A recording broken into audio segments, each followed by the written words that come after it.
B'siyata d'Ishmaya, Masechet Menachot, Daf Membet, nous commençons à la 7e ligne. Tanu Rabbanan. La Gemara nous rapporte une braïta. Tzitzit, en tzitzit et la anaf. Le terme tzitzit signifie anaf, c'est-à-dire les fils qui pendent. V'chen ou omer, comme c'est marqué dans le pasuk, Vaikacheni, il m'a pris betzitzit roshi, c'est-à-dire avec les tzitzit, c'est-à-dire mes cheveux qui pendent, il m'a attrapé par les cheveux, un pasuk dans Yecheskel. Ve'amar Abaye Abayedi ve'tzarich leferuda kitzutzita daramae. Et il faut le feruda, c'est-à-dire les séparer, les fils, comme une tzutzita daramae, c'est-à-dire comme la glorite, la queue de cheval.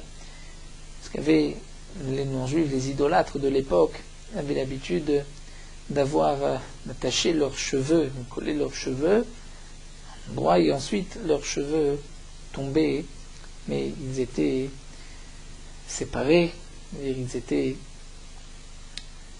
bien démêlés, et de même les tzitzit, il faut les démêler et ne pas les laisser emmêler ensemble. Tanu Rabbanan. La Gemara continue avec une braïta. Itil à la keren.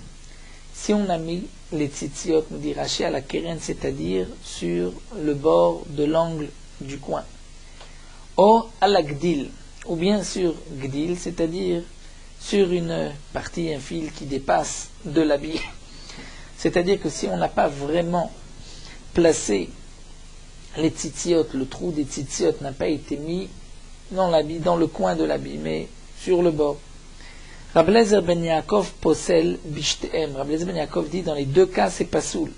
Si c'est juste à l'angle ou si c'est à l'agdil sur des fils qui dépassent la fin du talit, c'est pas soul. Keman Azla nous dit l'agma comme qui suit cet enseignement Adama Rav Gidal Amarav, ce que Rav Gidal a dit non de Rav Tzitzit, Srichaj tenotef à la keren les tzitzit, il faut que il soit placé dans l'habit afin qu'il soit notefet, c'est-à-dire qu'il frappe, qu'il touche le keren, qu'il tombe sur le keren, sur le coin. Shnema, comme c'est marqué al kanfi bigdem sur les coins de leur habit. Donc Rashi explique, dire qu'il faut lever un peu, lever le trou dans lequel on va mettre les tzitziot, que les tzitziot ne soient pas juste sur le bord, au coin du talit, mais un peu plus en haut, afin que le tzitzit puisse pendre et toucher le coin du talit, et donc Keman comme qui, c'est qui Rabbi Eliezer ben Yaakov, comme Rabbi Eliezer ben Yaakov qui a dit qu'on ne peut pas mettre les tzitzit sur le coin vraiment de l'habit. Il y a d'autres explications dans les Rishonim concernant Shnetefet à la Keren, entre autres dans Bet Yosef, Shulchan Aruch rapporte cette halakha qu'il faut mettre les tzitziot, les surélevés de manière, bien sûr, le côté de manière que les tzitziot pendent et tapent sur le talit et non pas que les tzitziot tombent, donc pas dans la, on va dire dans la longueur du talit, mais dans la largeur du talit afin que les tzitziot puissent taper notefet à la keren sur le coin de l'habit. Amar Rabbi Yaakov, Amar Rabbi Yochanan, Rabbi Yaakov dit au nom de Rabbi Yochanan, Vetzarich shliachik melokesher gudal.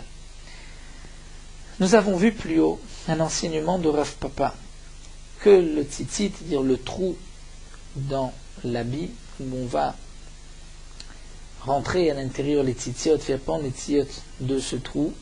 Nous avons vu plus haut, Rav Papa nous avait enseigné que le trou ne doit pas être trop haut parce qu'il doit être al-kanfé sur le kanaf, le coin. Qu'est-ce qui est appelé kanaf? Il faut que ce soit kanaf et kanaf bigdem, c'est-à-dire dans l'habit mais dans le coin de l'habit.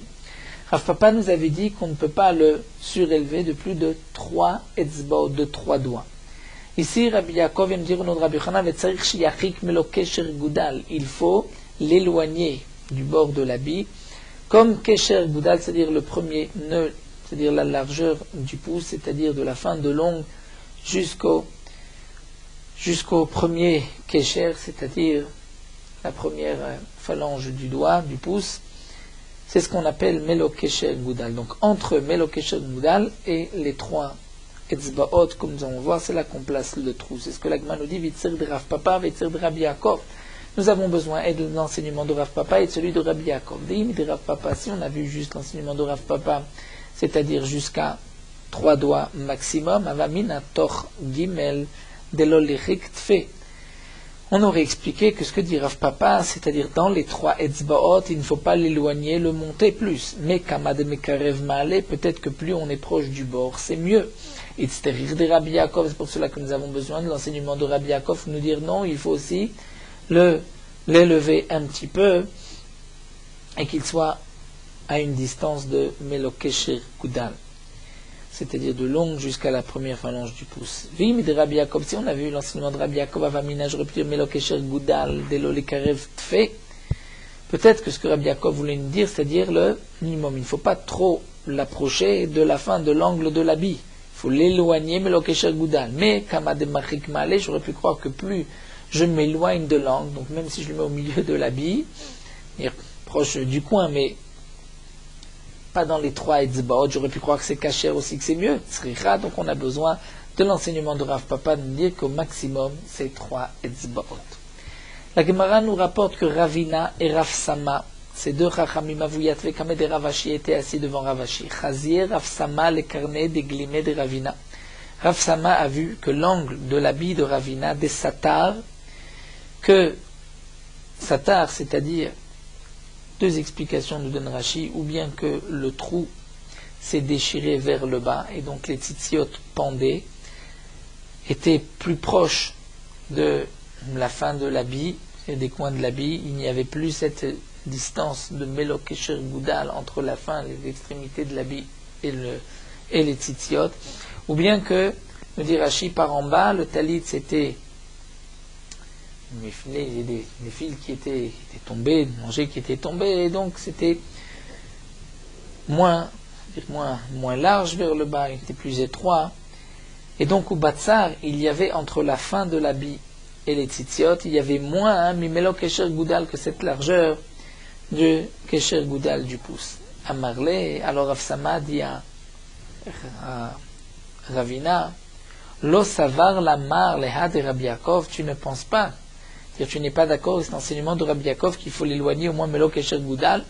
Amarle et Ravina lui a répondu tout de suite, Beshat Asiya Itmar. Ce din-là a été marqué au moment où on pose les tzitziot sur l'habit. Mais si ensuite ça s'est déchiré, ce n'est pas grave. Irsif. Rav Sama a été étonné de la réponse aussi rapide de Ravina, et Irsif, il a eu honte. Amarle Ravashi lui a dit, Rav Sama, Lot tatkif lecha, c'est-à-dire ne prends pas à cœur. Même si tu vois que Ravina est harif, fort et piquant, et qu'il a pu te répondre tout de suite, sache que Chad Minayu 1, 2, c'est-à-dire de ceux qui habitent en Eretz Israël, Ketre Minan, Val, 1 de chez eux, vaut comme 2 de chez nous.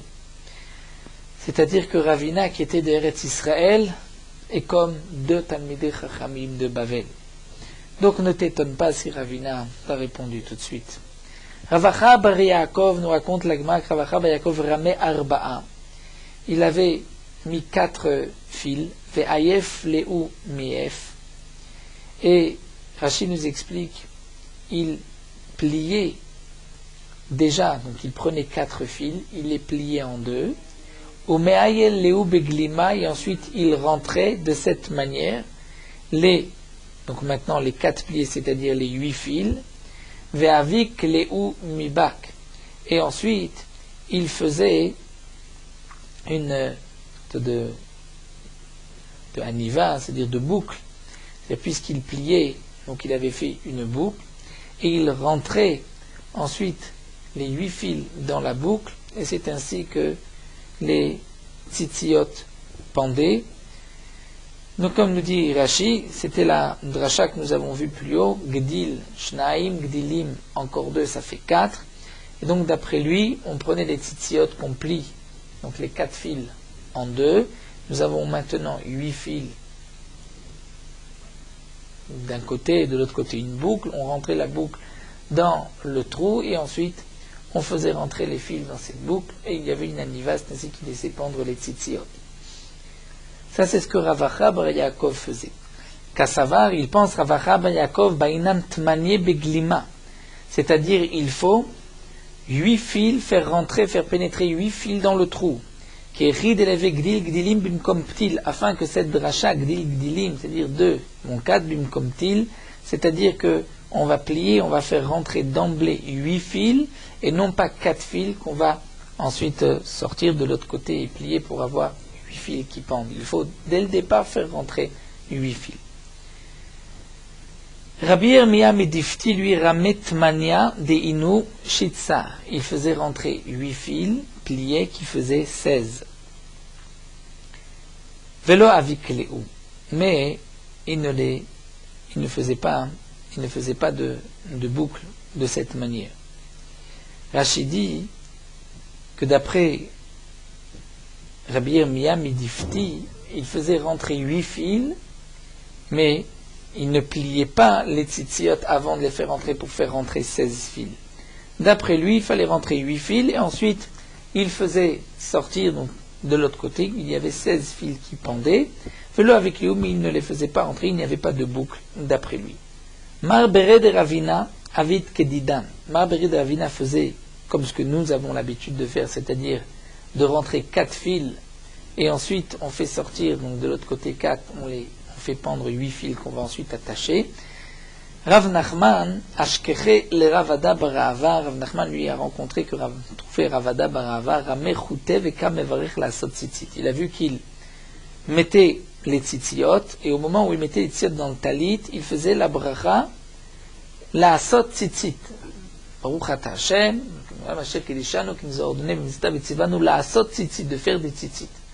Amarle, Rav Nachman, qui a entendu de Ravada Barava la bracha, la sot tzitzit, il dit Maï tzitze shamana. Il s'est moqué, il a fait un jeu de mots. Qu'est-ce que j'entends, tzitze, tzitze? Achia Marav, n'est-ce pas que Rav a dit tzitzit en tzricha bracha? Lorsqu'on met les tzitzit, il n'est pas nécessaire de faire une bracha au moment où on attache les tzitziot.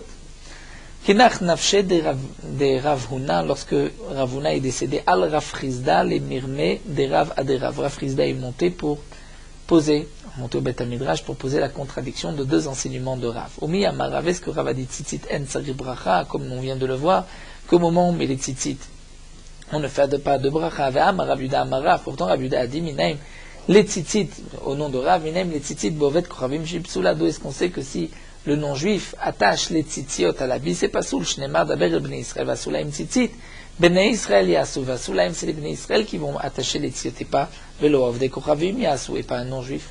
Alors il m'a demandé en quoi c'est une contradiction de dire que lorsqu'on met les tzitzit, on ne fait pas de bracha, et d'enseigner par ailleurs que le non-juif ne peut pas attacher les tzitziot, en quoi c'est une contradiction. V'hai mai rumia, quelle est la contradiction? Amar Rav Yosef répond que ça va Rav Chizda, kol mitzvah shekshera bovet kochavim Israël et Rav Chizda, qui a posé la contradiction, pense que toute mitzvah qu'un non-juif peut faire, alors le Israël n'a pas besoin de dire de bénédiction. Mais quand mitzvah chez Psula Bovet Kochavim, une mitzvah que le non-juif ne peut pas faire, alors Israël tzarich levarech, le Bnei Israël, si lui il fait la mitzvah, il doit dire la beracha. En quoi l'un dépend de l'autre? Rashi explique, parce qu'on ne peut pas dire Asher Kideshanu si même le non-juif peut mettre les tzitziot. Donc lorsque Rav nous a dit qu'on fait une bracha au moment où on attache les tzitziot, c'est qu'un non-juif ne peut pas le faire. Comment on peut avoir par la suite donc un enseignement de Rav qu'on ne dit pas de bracha et que le non-juif est pas soul? Si le non-juif est pas soul, ne peut pas mettre, alors on dira une bracha. La Gemara continue avec l'alahu. Est-ce que c'est une règle que lorsque le non-juif ne peut pas faire, on fait une bracha? Si lui peut faire, on ne fait pas de bracha. Ve'aremila. Pourtant, la Brit Mila d'Ekshera Beovet Kochavim, un non-juif, peut faire la Brit Mila. Nous allons voir qu'il y a un mandamar qui dit les Tanya, Irshen Bar Rofé Israël, dans une ville où il n'y a pas de Rofé, c'est-à-dire de Moël juif, nous dit Rashi, Viesh Bar Rofé Aramae. Et il y a un Moël qui est non-juif, Verofé Kouti. Et il y a un Rofé qui est Kouti, de ce peuple de Kouta qui s'était converti. Il y a dans la Gemara toute une marloquette, est-ce que Guéré Emet, est-ce qu'ils étaient sincères, ou Guéré Arayot, où ils n'étaient pas sincères, c'était par la peur des lions, comme c'est marqué dans le Nar, que les lions les avaient attaqués. Mais par la suite, même d'après celui qui pense que Guéré et Maître, qu'ils étaient sincères, on a trouvé dans Har Gerizim une Avodazara, que les Koutim pratiquaient la Avodazara. Et donc, s'il y a un Rofé non-juif, un Rofé Kouti, alors il y a Moul Aramae, il vaut mieux que ce soit un non-juif qui fasse la Brit Mila, Valiamoul Kouti et pas le Kouti, parce que le Kouti va faire cette Brit Mila pour Har Gerizim, pour sa Avodazara. Divrei Rabbi Meir sont les paroles de Rabbi Meir. Et Rabbi Yehuda dit non, Kouti v'lo Ramae. Il vaut mieux le Kouti, qui a quand même le statut d'un juif, mais pas un Ramae, mais pas le non-juif.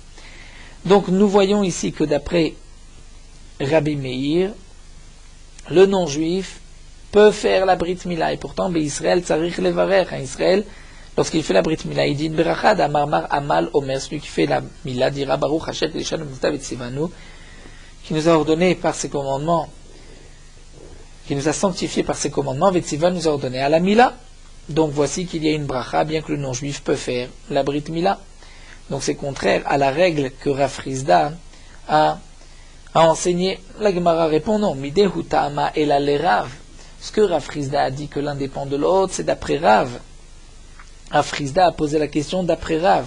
Eh bien Rav, mais c'est le passé, effectivement, Rav dit que la Brit Mila par un non-juif n'est pas valable. De ce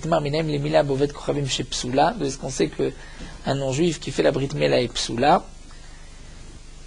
Darou bar papa mishme de Rav Amar, Darou bar papa dit au nom de Rav, c'est marqué Ve'ata et beriti tishmor. Et toi, le Ben Israël, et beriti, mon alliance, tu garderas, c'est-à-dire c'est à toi que je donne de faire la Brit Mila, c'est-à-dire à celui, toi comme Avram, qui a fait la Brit Mila à Israël.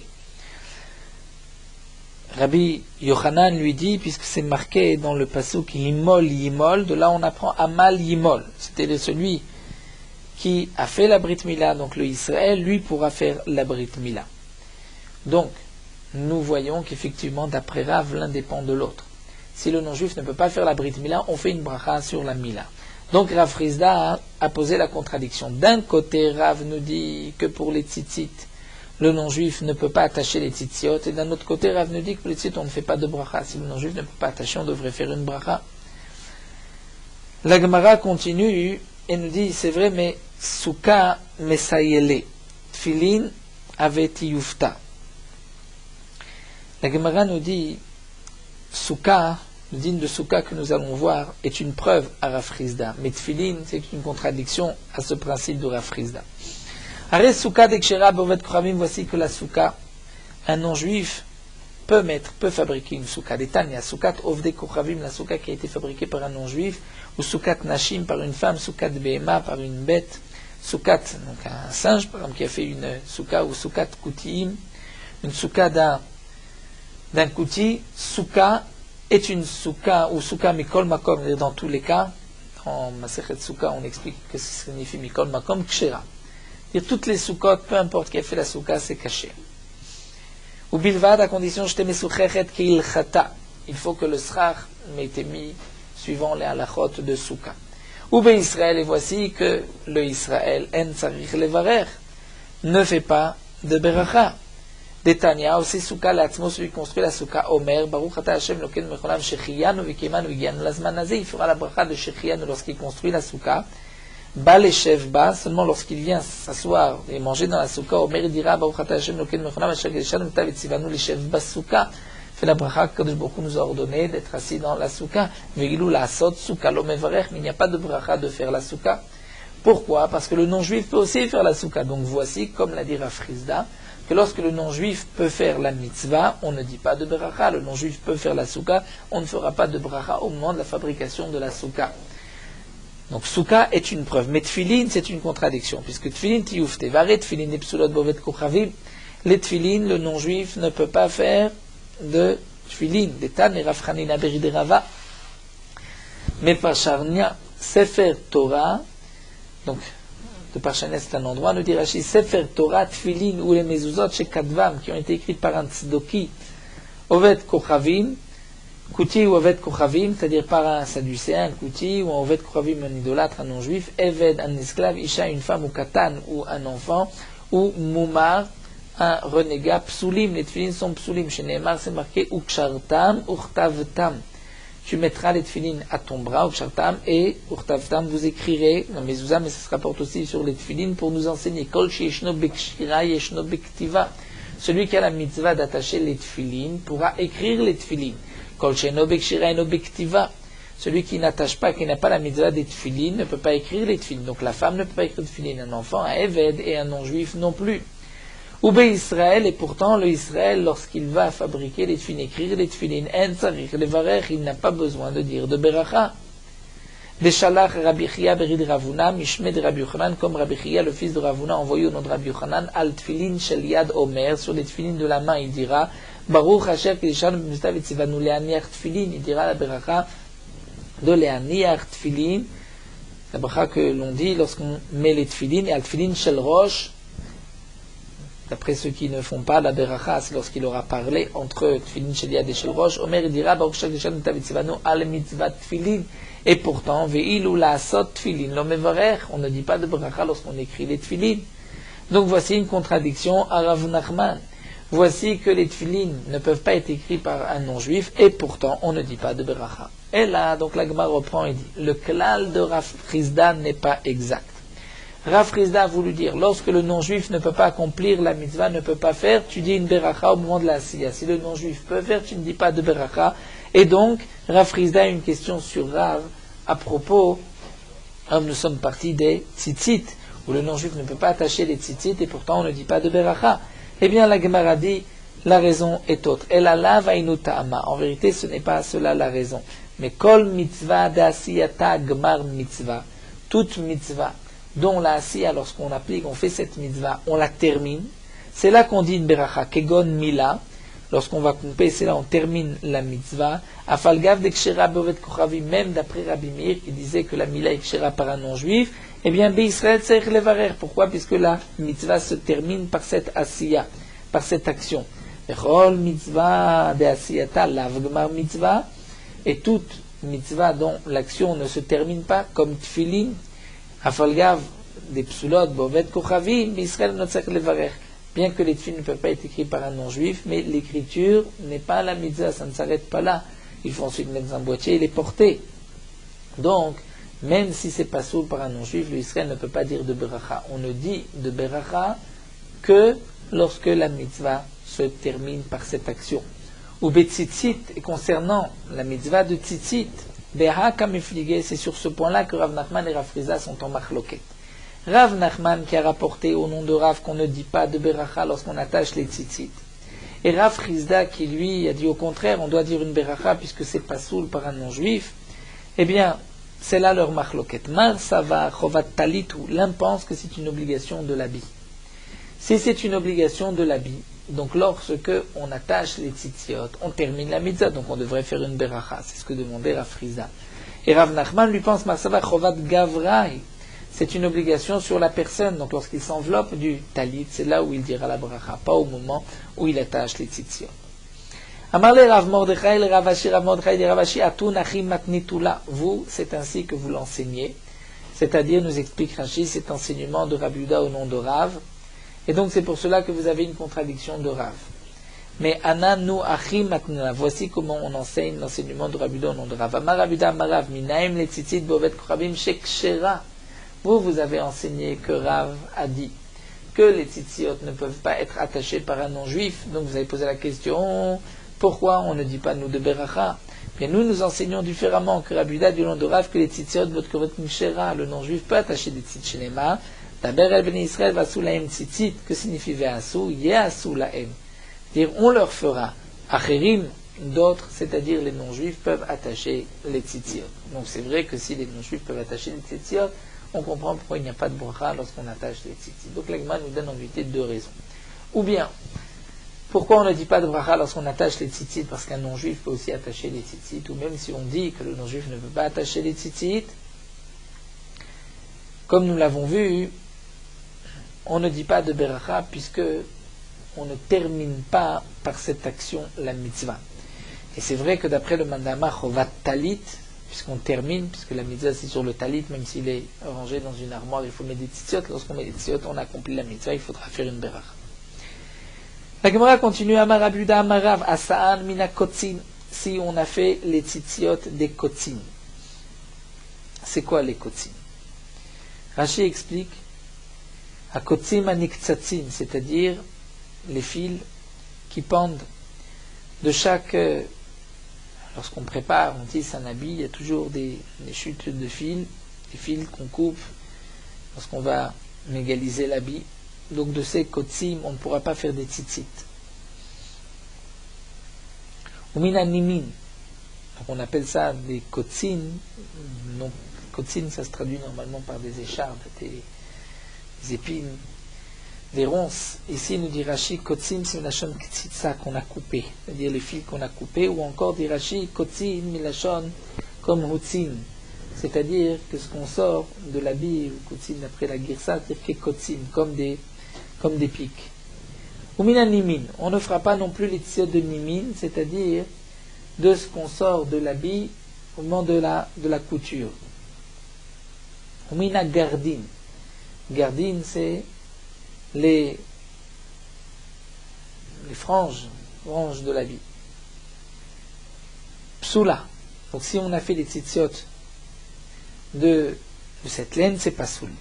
Minasissin, si on prend la laine d'une pelote de fil, de laine, mais qui n'a pas été tissée lishma, c'est kasher. C'est kasher quand même. Qui amrita kamed et Shmuel, mais lorsque j'ai rapporté cela, dit Rabbi Yehuda devant Shmuel, Amar il a dit non, af minasissin psoula, même si tu prends du fil d'une pelote, c'est-à-dire que ce n'est pas des restes. Et Rashi, Tosfot rapporte, c'est-à-dire il n'y a pas, d'après Rashi, le problème de Kotsim serait Mishum Ta'aseh Velomina Asui, puisque c'est des fils venus d'un habit. Mais si c'est d'une pelote, c'est kasher, puisque l'essentiel c'est de mettre le fil lishma dans l'habit, mais non pas de le tisser. Et Shmuel dit non, même une assine de la pelote, c'est pas sous le baïnan, via lishma, il faut préparer le fil lishma. Ketanaï, la Gemara nous dit que c'est une marloquette tanaïm. Tzipan za'av, si on a recouvert les tfilines en or, oshetala alem or be'emat mea, on a recouvert les tfilines d'une peau d'une bête mea impure, c'est-à-dire d'une bête non cachère. Les tfilines doivent être du peau d'une bête kshera. Eh bien, les tfilines sont psoulot. Or be'emat teora ksherot, si on a recouvert les tfilines d'une peau d'une bête pure, d'une bête cachère, dans ce cas-là, c'est kasher, afalpi shelo yudan lishma, même si on n'avait pas travaillé cette peau lishma. Et Rabban Shmuel Gamliel Omer, af or be'emat teora psoulot, ad she'abdu lishma, même le peau d'une bête pure, c'est pas soul, tant que on n'a pas été mauvais, mais on n'a pas tanné la peau lishma. Donc nous retrouvons une machloquette. Est-ce que la peau des tfilines doit être préparée lishma? Et c'est la même machloquette concernant les tzitziot. Est-ce qu'il faut filer le fil de laine lishma pour les tzitziot? Donc c'est la machloquette que nous avons vue entre Rav et Shmuel. Amarle Abaye le Rav Shmuel bar Rav Yehuda. Abaye dit Rav Shmuel bar Yehuda, ha techilta. Le techelet, le fameux tchelet, ce fil qui est teint en bleu avec le sang du chilazon, echi itula. Comment vous allez le teindre? Comment vous le préparez? Amarley lui a répondu, Maïtinan dam chilazon. On apporte le sang de ce chilazon.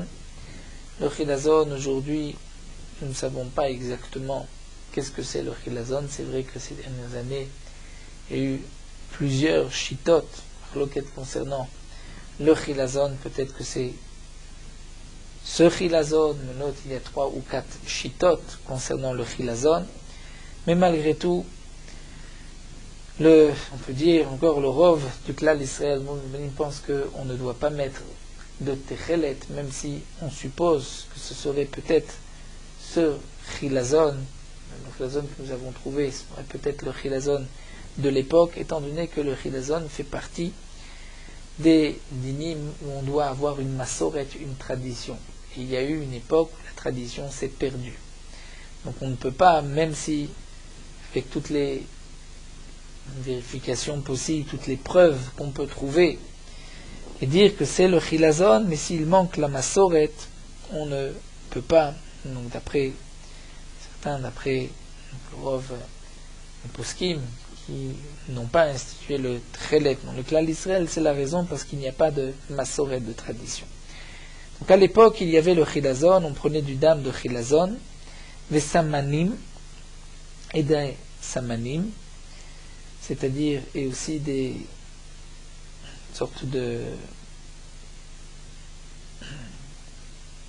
une sorte de terre, de tzrif, qu'on utilisait là où ceux qui ont l'habitude de teindre les habits, mélanger et tremper des habits dans du tsrif, une sorte de ingrédient qui permettait ensuite à la couleur de bien prendre. Veraminan leu beyora, et on mettait le tout dans une marmite, ou martechinan le, et on faisait mouiller, faisait cuire le tout. Veshaklina purta, donc on prenait le dam de chinazan et samanim. Veshaklina purta, et on prenait un tout petit peu bebeita dans la coquille d'un œuf. Vetaminan leu, et on l'essayait, on le goûtait, mais c'est-à-dire qu'on l'essayait. On l'essayait sur un fil pour voir est-ce que ça prenait bien la couleur. Vetaminan leu beudra, avec un petit morceau de tissu, et on le mettait, bien sûr il fallait le teindre à l'intérieur de cette coquille d'œuf. Et ensuite, shadinan le laubi'ita, on jetait cette coquille, vekalinan le leudra, et on brûlait ce morceau de tissu qu'on avait teint. Shma mina tlat, la Gemara nous dit, on peut déduire de là 3 enseignements. Shma mina, on peut déduire un premier enseignement, teima pesula. C'est-à-dire, puisque l'on voit que le fil qu'on a teint comme essai, on doit le brûler, donc on peut en déduire que lorsque on a juste fait un essai, c'est pas soul, on ne peut pas l'utiliser pour les fils de trelet. Shma mina, on peut en déduire aussi des bainan tsivia lishma, que lorsqu'on va teindre, il faut teindre l'ishma pour le trelet et non pas pour faire un essai.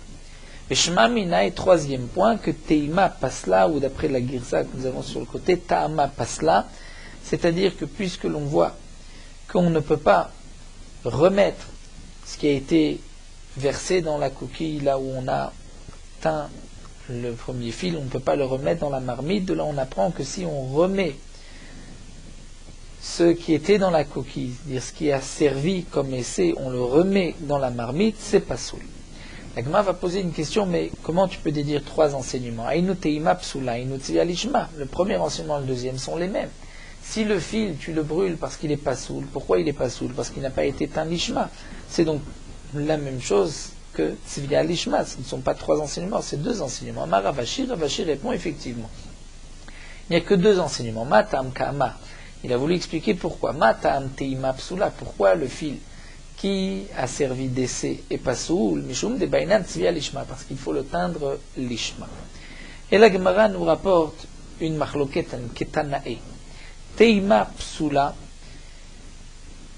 On va, d'après la girsa du Tzonkochim, si on dit ta'ama pasla, il faudra dire ici ta'ama. Ma psula, c'est-à-dire ou ta'ama pasla, c'est-à-dire que la couleur qui a été utilisée déjà une fois ne peut pas être réutilisée.